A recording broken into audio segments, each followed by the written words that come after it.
estudiante de la carrera de nutrición y hoy voy a hablarles sobre el trastorno de evitación-restricción de la ingesta de alimentos.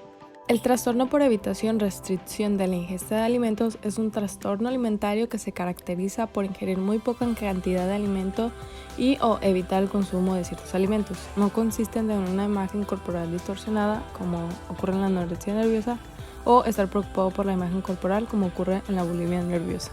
Puede causar una pérdida de peso sustancial, un crecimiento más lento de lo esperado en niños, dificultades para participar en actividades sociales normales y a veces carencias nutricionales potencialmente mortales.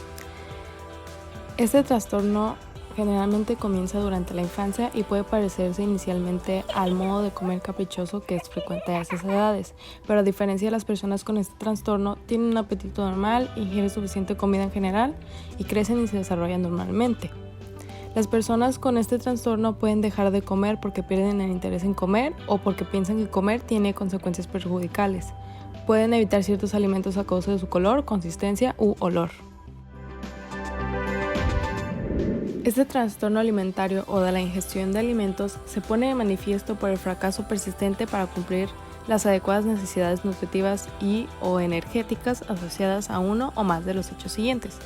1. Pérdida significativa o fracaso para alcanzar el aumento del peso esperado o crecimiento en niños. 2. Deficiencia nutritiva significativa. 3. Dependencia de la alimentación enteral o suplementos nutritivos por vía oral.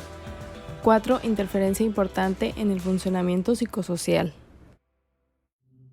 Además, el trastorno no se explica por la falta de alimentos disponibles o una práctica asociada culturalmente aceptada, o no se debe producir exclusivamente en el curso de la anorexia nerviosa o bulimia nerviosa, además de una afección médica en la cual debes de evitar ciertos alimentos. Entre los factores de riesgo que existen están los emocionales relacionados con los trastornos de ansiedad o afectivos, que se denomina trastorno emocional por evitación de los alimentos. Los temperamentales, en donde se encuentran trastornos de ansiedad, del espectro autista, obsesivo-compulsivo y por déficit de atención o hiperactivo. Los ambientales, en los que se encuentra la ansiedad familiar, en donde el ser hijo de una madre que padezca algún trastorno alimentario. Los genéticos fisiológicos con las afecciones gastrointestinales o un procedimiento traumático relacionado a esto, y además se incluye la sensibilidad sensorial alterada por algunos estados fisiológicos como el embarazo. O las socioculturales, pero no debe de diagnosticarse cuando la evitación de la ingesta alimentaria está relacionada con las prácticas religiosas o culturales específicas. Una vez que se tiene el diagnóstico de este trastorno de la conducta alimentaria, el tratamiento se escoge de acuerdo con las características particulares de cada caso. Una vez que se haya descartado la presencia de alguna causa no psiquiátrica o que se haya resuelto alguna complicación médica producto de este trastorno. Desde el punto de vista nutricional, se inicia la evaluación ponderal mediante el índice de masa corporal y las tablas percentiles de IMC edad en el caso de los niños.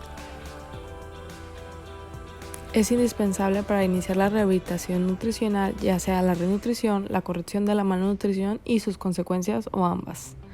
Por otro lado, la evaluación del funcionamiento cardíaco, hepático, renal, metabólico y tiroideo son fundamentales en todos los pacientes, sobre todo en los que se decide el uso de psicofármacos. Y desde el punto de vista psicológico, se recomienda determinar si existe conciencia de enfermedad y el grado de motivación al cambio por parte del paciente. Explorar si el paciente entiende el origen y desarrollo de su padecimiento, identificar los estresores que exacerban los síntomas y se puede hacer uso de algunos cuestionarios para completar la evaluación. La terapia cognitivo-conductual puede ayudar a las personas afectadas a aprender a comer normalmente, así como a sentirse menos ansiosas respecto a lo que comen. Por eso, si consideras que tú tienes este trastorno o cualquier otro, o conoces a alguien que pueda padecer de esto, es necesario que te pongas en contacto con centros de atención para trastornos de la conducta alimentaria.